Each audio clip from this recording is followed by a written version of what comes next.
एकटा हम सावन महीना में नचारी सुना रहल छी तो सुनित जाइए।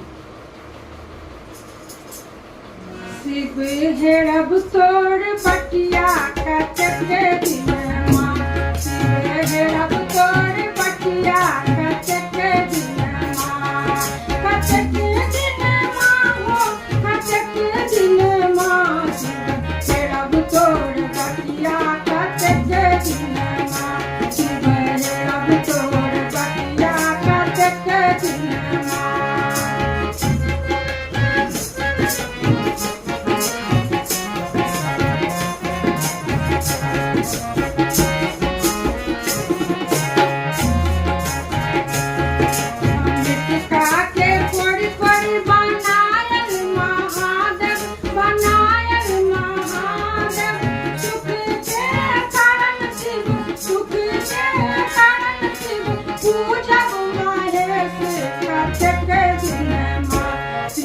हेरब तोर पटिया कचके दिनमा, शिव हेरब तोर पटिया कचके दिनमा।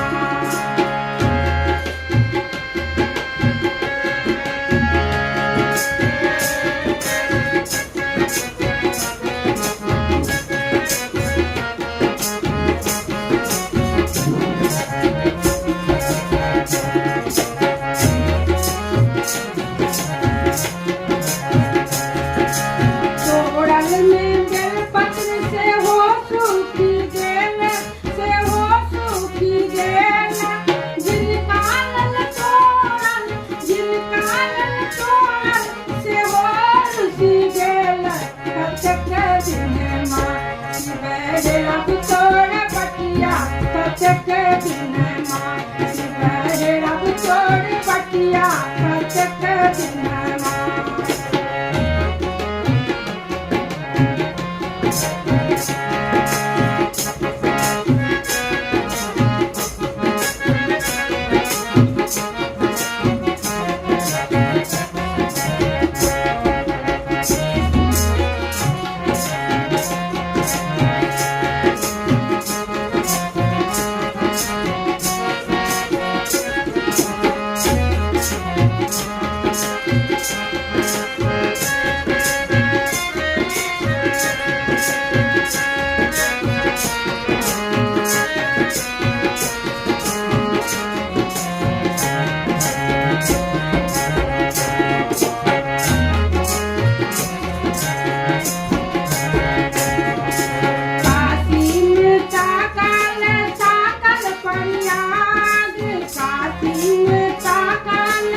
कचके दिनमा।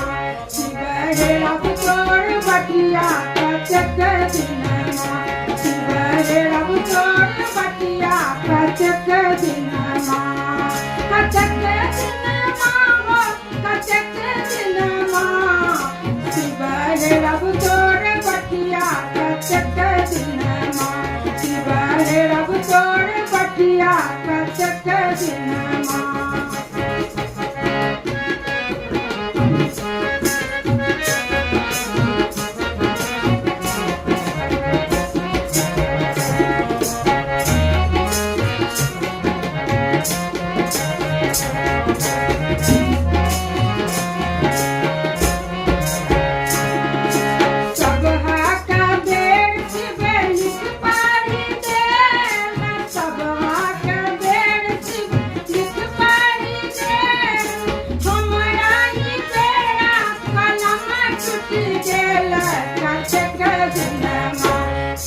हेरब तोर पटिया कचके दिनमा, शिव हेरब तोर पटिया कचके दिनमा।